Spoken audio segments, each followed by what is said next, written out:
चारों धाम की यात्रा आपने कर ली है और पुरी की यात्रा आपने नहीं की है तो आपकी चारों धाम की यात्रा अधूरी मानी जाएगी।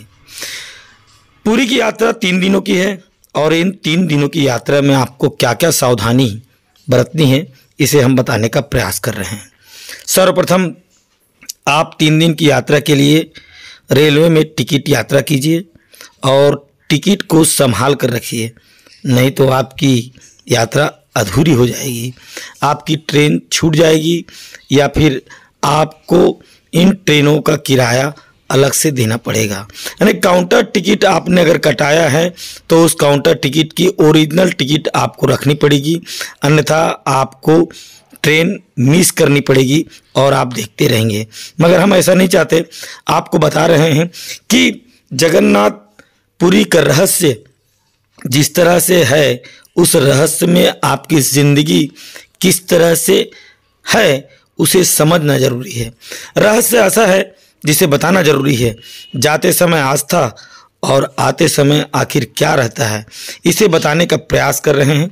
इसे समझिए और गौर से सुनिए कि इस जगन्नाथ यात्रा में आपको सर्वप्रथम क्या करना है, कैसे करना है, क्या करना है और आपको इस जगन्नाथ धाम की यात्रा पूरी करनी है। कहते हैं 5 उंगलियां बराबर नहीं होती और 5 उंगलियां बराबर नहीं होती और ऐसे में आप वापस जाने की कोशिश करते हैं, मगर घबराइए नहीं, आप समझिए, परखिए और सतर्क रहिए कुछ ऐसे चीज़ों से जिसे आपके रोमांच में किसी प्रकार का कोई दखल ना हो। आप यात्रा करते समय सिर्फ एक बात का याद रखिए कि इन ढोंगी पंडाओं से आपको बच के रहना है। इन ढोंगी पंडाओं ने जिस तरह से आपका बजट को जो मिस कर देंगे, बजट को गड़बड़ा देंगे और उस बजट में आपको किस तरह से परेशान कर देंगे। आपको कहाँ जाना है और कैसे जाना है और कहाँ नहीं जाना है उसको आपको हम बताने का प्रयास कर रहे हैं। सर्वप्रथम जगन्नाथ यात्रा अगर आप जा रहे हैं तो साक्षी गोपाल मंदिर आप कतई न जाएं। अगर आप साक्षी गोपाल गए हैं तो आप एक ग्राहक हैं और एक ग्राहक किसी दुकान में जाएंगे तो उसका क्या हाल होगा ये हम आपको अगर आप जाएंगे तो पता चल जाएगा। जगन्नाथ मंदिर में भगवान श्री कृष्ण, सुभद्रा जी और बलदाऊ जी के दर्शन आपको मिलेंगे। आपको एक रहस्यमय हृदय स्थल जगह को देखने के लिए आपको बहुत सी कठिनाइयों का सामना करना पड़ेगा। दर्शन ऐसा कीजिएगा कि आपको एक शानदार दर्शन प्राप्त हो सके और इन दर्शनों में जगन्नाथ की यात्रा किस तरह से की जाती है उसे बताने का प्रयास कर रहे हैं।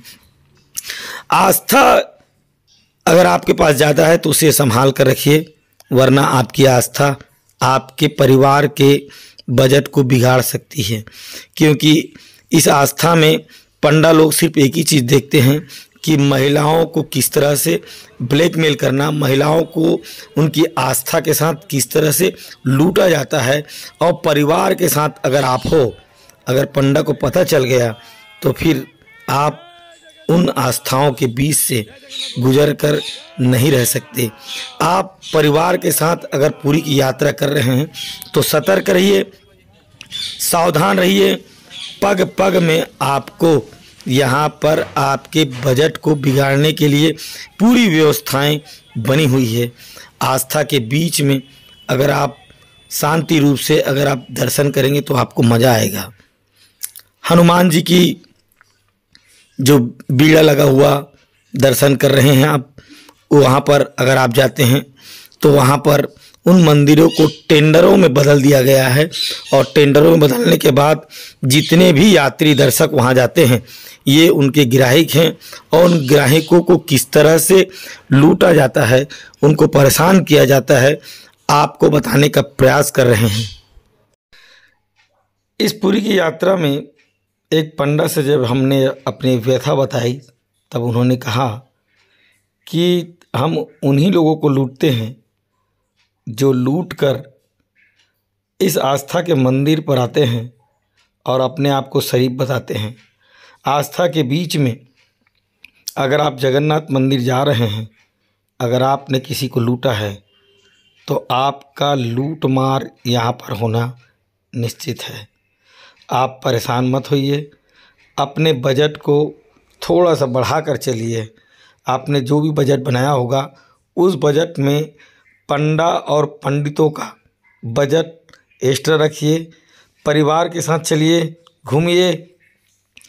छत्तीसगढ़ से कहीं ज़्यादा कीमत खाने पीने का, घूमने का ज़्यादा है।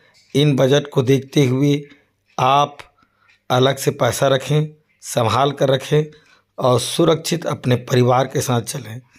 हिंदुओं के इस धार्मिक पुरी के इस मंदिर में एक से एक धर्म स्थान और प्राकृतिक चित्रणों का आपको चित्रण मिलेगा। आपको मन के सुकून मिलेगा, शांति मिलेगी, आपको धैर्य मिलेगा। चारों धाम की यात्रा के बाद, पुरी में यात्रा करने के बाद आपकी यात्रा सफल होती है, कामयाब होती है। क्योंकि कहते हैं आप पूरी यात्रा कर लिया तो पूरा चारों धाम की यात्रा आपकी सफल मानी जाएगी। पुरी की यात्रा एक सफल यात्रा मानी जाती है और इन सफल यात्राओं के बीच में कई यातनाएं हैं जिसे आपको सहन करना पड़ेगा, देखना पड़ेगा, तो ही आपकी पूरी यात्रा सफल होगी। राजू सोनी, पंचायत नियोजन।